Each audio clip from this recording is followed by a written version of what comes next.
ಮಾನ್ಯ ಮುಖ್ಯಮಂತ್ರಿಗಳು ಏನ್ ಹೇಳಿದ್ರು, ಪ್ರಿಯಾಂಕ್ ಖರ್ಗೆ ಅವ್ರದ್ದು ಹೆಸರು ಇಲ್ಲ, ಆ ಪ್ರಕರಣನೇ ಈ ಪ್ರಕರಣನೇ ಬೇರೆ ಬೀದರ್ದು, ಮತ್ತೆ ಈಶ್ವರಪ್ಪ ಅವ್ರ ಪ್ರಕರಣನೇ ಬೇರೆ ಅಂತ ಹೇಳೋದು.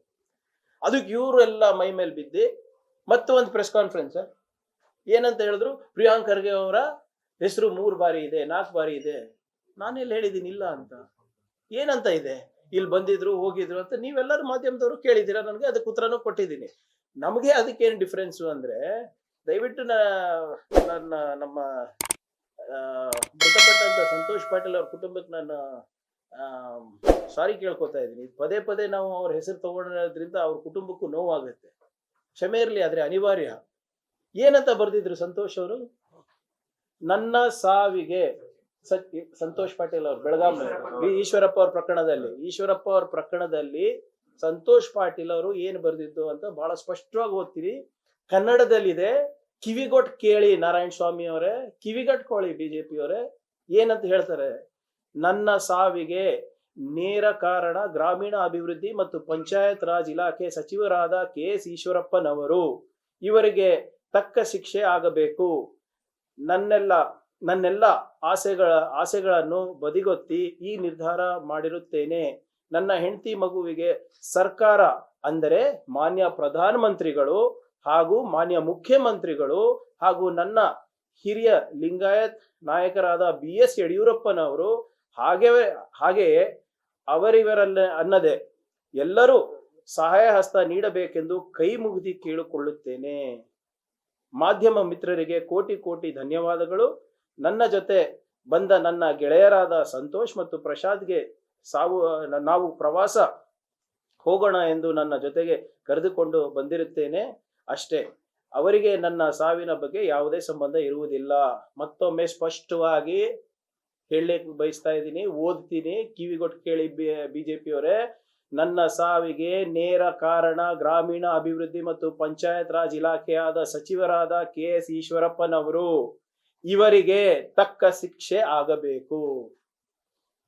ಏನಾದ್ರೂ ಬರ್ದಿದಾರೇನಪ್ಪ ನನ್ನ ಬಗ್ಗೆ ಇಲ್ಲಿ ಇನ್ ದ ಡೆತ್ ನೋಟ್? ಇದಕ್ಕೆ ಅದಕ್ಕೆ ವ್ಯತ್ಯಾಸ ಇಲ್ವಾ? ಇಲ್ಲಿ ಕನ್ನಡ ಬರೋದಿಲ್ವಾ ಇವರಿಗೆ? ಅಥವಾ ಬೇಕಂತ ಹಿಂಗ್ ಮಾಡ್ತಾ ಇದ್ದಾರ? ಆಮೇಲೆ ಬಹಳ ಸ್ಪಷ್ಟವಾಗಿ ಹೇಳ್ತಾರೆ, ಅಂದಿನ ಸರ್ಕಾರ ಸಹಾಯ ಹಸ್ತ ನೀಡಬೇಕು. ಏನ್ ಸಹಾಯ ಹಸ್ತ ನೀಡಿದ್ರು? ಕಾಂಪನ್ಸೇಷನ್ ಕೊಟ್ರ? ನೌಕರಿ ಕೊಟ್ರ? ಮತ್ತೆ ಯಡಿಯೂರಪ್ಪ ಪ್ರಧಾನಮಂತ್ರಿ ತನಕ ಹೋಗಿದೆ ಪಾಪ. ನೋಡಿ ಎಷ್ಟು ನಿಷ್ಠಾವಂತ ಬಿಜೆಪಿ ಕಾರ್ಯಕರ್ತರು. ಪ್ರಧಾನಮಂತ್ರಿ ಹೆಸರು ಹೇಳಿ ಉಲ್ಲೇಖಿಸಿದರು. ಪ್ರಧಾನಮಂತ್ರಿ ಅವರು ಮತ್ತೆ ಮಾನ್ಯ ಮುಖ್ಯಮಂತ್ರಿಗಳು ಮತ್ತು ಹಿರಿಯ ಲಿಂಗಾಯತ್ ನಾಯಕರಾದ BS ಯಡಿಯೂರಪ್ಪರವರು ಸಹಾಯ ಮಾಡಬೇಕು, ಇವರು ನೋಡ್ಲಾರ್ದೆ ನಮ್ಮವರಂತ ಸಹಾಯ ಮಾಡಿ ನಮ್ಮ ಕುಟುಂಬಕ್ಕೆ ಅಂತ ಕೇಳಿದ್ದಾರೆ. ಹೆಸರಿ ಹೋಗಿದ್ರಿ ವಿಜೇಂದ್ರ ಅವರು? ಇಲ್ಲಿ ಹೋಗಿದ್ರ ಸಂತೋಷ್ ಪಾಟೀಲ್ ಅವ್ರ ಮನೆಗೆ? ಏನಾದ್ರು ನೀನ್ ಮೊನ್ನೆ ಬೀದರಿಗೆ ಹೋದಾಗ 5 ಲಕ್ಷ ದುಡ್ಡು ತಗೊಂಡು ಹೋಗಿದ್ರಲ್ಲ, ಇಲ್ಲಿ ಯಾಕೆ ಹೋಗಿಲ್ಲ? ಏನಂತಾರೆ ಇದಕ್ಕೆ ಮತ್ತೆ ಬೀದರ್ ಪ್ರಕರಣಕ್ಕೆ ವ್ಯತ್ಯಾಸ ಇಲ್ಲ ಅಂತೀರಾ ಸರ್ ತಾವೆಲ್ಲರೂ? ಎಲ್ಲಿದ್ದಾರೆ? ಸುಮ್ನೆ ಇಶ್ಯೂ ಮಾಡ್ಬೇಕು ಮಾಡ್ತಾ ಇದ್ದಾರೆ ಇವರು. ಆ ಕಡೆ ಸರ್ಕಾರ ಇದ್ದಾಗ ಕಾಂಪನ್ಸೇಷನ್ ಕೊಟ್ಟಿಲ್ಲ, ಮೊಸಳೆ ಕಣ್ಣೀರ್ ಸುರಿಸಿದ್ರು. ಆ ಕಡೆ ನೌಕರಿ ಕೊಟ್ಟಿಲ್ಲ, ಇವ್ರು ಹೋಗಿ ಯಾರು ಅವ್ರ ಲೀಡರ್ಗಳು ಹೋಗಿ ಭೇಟಿ ಮಾಡಿಲ್ಲ.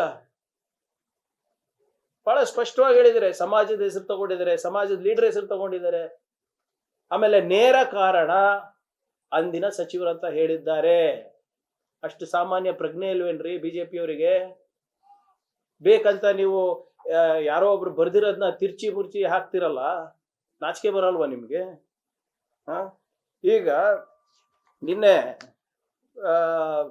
CT ರವಿ ಅವ್ರು ಇರ್ಬೋದು, ನಾರಾಯಣ ಸ್ವಾಮಿ ಚೆಲ್ವಾದಿ ಇರ್ಬೋದು, ರಾಜೀವ್ ಅವ್ರು ಇರ್ಬೋದು, ಇವರೆಲ್ಲ ಸುಳ್ಳಿನ ಶೂರರಾಗ್ಬಿಟ್ಟಿದ್ದಾರೆ. ನೀವು ಕೇಳಿದ್ರಲ್ಲ ಮೊನ್ನೆ ನಮ್ಮೊಬ್ರು ಮಾಧ್ಯಮ ಸ್ನೇಹಿತರು ಕೇಳಿದ್ರು, ಸರ್ ಇವರೆಲ್ಲ ದಿನ ದಾಳಿ ಮಾಡ್ತಾರೆ, ನಿಮ್ಗೆ ಯಾಕೆ ಇವ್ರ ಮೇಲೆ ಡಿಫಮೇಷನ್ ಕೇಸ್ ಹಾಕಲ್ಲ ಅಂತ ಕೇಳಿದ್ರು. ಹಾಕಿದ್ದೀನಿ. ಇದೇ ರಾಜೀವ್ ಮೇಲೆ 24/1/2024 ರಾಜೀವ್ ಅವ್ರ ಮೇಲೆ ಡಿಫಮೇಷನ್ ಕೇಸ್ ಹಾಕಿದ್ದು, ಇನ್ನೂ ಉತ್ತರ ಬಂದಿಲ್ಲ. ಈ ಸುಳ್ಳಿನ ಶೂರರೇನಿದ್ದಾರೆ ಹಿಟ್ ಅಂಡ್ ರನ್ ಮಾಡೋದು ಅಷ್ಟೇ ಗೊತ್ತು. ಅವಾಗ ಏನ್ ಹೇಳಿದ್ರು ಗೊತ್ತಾಡ ನಿಮ್ಗೆ? Shri Priyank Kharge has declared assets to 750 crores at the age of 24-25 and Shri Priyank Kharge has not faced any struggle or hardship to earn the assets of 750 crores. 750 ಕೋಟಿ ರೂಪಾಯಿ ನಾನು ಡಿಕ್ಲೇರ್ ಮಾಡಿದ್ದೀನಿ ಅಂತ. ಯಾವಾಗ? 24-25 ವರ್ಷಕ್ಕೆ. ಅಫಿಡವಿಟ್ ಅನ್ನೋದು ಏನು ಗೊತ್ತಿಲ್ಲ. PSI ಪಾಸ್ ಆಗಿದ್ರು ಇವರೆಲ್ಲರೂ. ಈಗ ಇದಕ್ಕೆ ಉತ್ತರ ಎಲ್ಲಿದೆ? ಇಂಥದ್ದು ಡಿಫಮೇಷನ್ ಕ್ಯಾಪ್ಟನ್ ಏನು ಗಣೇಶ್ ಕಾರ್ಣಿಕ್ ಅವ್ರಿಗೆ ಕೊಟ್ಟಿದ್ದೀವಿ, ವಿಜೇಂದ್ರ ಅವ್ರಿಗೆ ಕೊಟ್ಟಿದ್ದೀವಿ, BJP ಅವ್ರಿಗೆ ಕೊಟ್ಟಿದ್ದೀವಿ. ಒಂದು ಕೂಡ ಇಲ್ಲಿವರೆಗೂ ಕೂಡ ಉತ್ತರ ಬಂದಿಲ್ಲ. ನಾವು ಸುಮ್ಮನೆ ಇದು ಯಾಕೆ ಪಬ್ಲಿಕ್ ಮಾಡೋದು ಅಂತ ಸುಮ್ಮನೆ ಇದ್ವಿ. ಆದ್ರೆ ಇವ್ರಿಗೆ ಹಿಂಗೆ ಬಿಟ್ರೆ ದಿನಾ ಬರೇ ಸುಳ್ಳು. ಇವ್ರ ಬಂಡವಾಳನೇ ಅದಾಗಿದೆ. ಆ ಕ್ಯಾಮ್ರಾ ನೋಡ್ಬಿಟ್ರೆ ಏನಾಗುತ್ತೋ ಗೊತ್ತಿಲ್ಲ ಇವರಿಗೆ. ಅದು ಬಾಯಿಗೆ ಬಂದಿದ್ ಮಾತಾಡ್ತಾರೆ. ಅದು ಸರಿನಾ ತಪ್ಪಾ, ಅದು ಫ್ಯಾಕ್ಟ್ಸಾ ಫಿಕ್ಷನ್ನಾ ಮಿತ್ತಾ ಹಿಸ್ಟ್ರಿನಾ ಏನು ಗೊತ್ತಿಲ್ಲ ಇವ್ರಿಗೆ. ಲೇಟೆಸ್ಟ್ ಹಾಗೂ ಇಂಟ್ರೆಸ್ಟಿಂಗ್ ಸುದ್ದಿಗಳಿಗಾಗಿ ಬಾಸ್ ಟಿವಿ ಕನ್ನಡ ಚಾನೆಲ್ನ ಸಬ್ಸ್ಕ್ರೈಬ್ ಮಾಡಿ. ಹಾಗೆಯೇ ಬೆಲ್ ಐಕಾನ್ ಪ್ರೆಸ್ ಮಾಡಿ. ಇದರ ಜೊತೆಗೆ ಫೇಸ್ಬುಕ್, ಇನ್ಸ್ಟಾಗ್ರಾಮ್, ಎಕ್ಸ್ನಲ್ಲೂ ಮಿಸ್ ಮಾಡದೆ ಫಾಲೋ ಮಾಡಿ.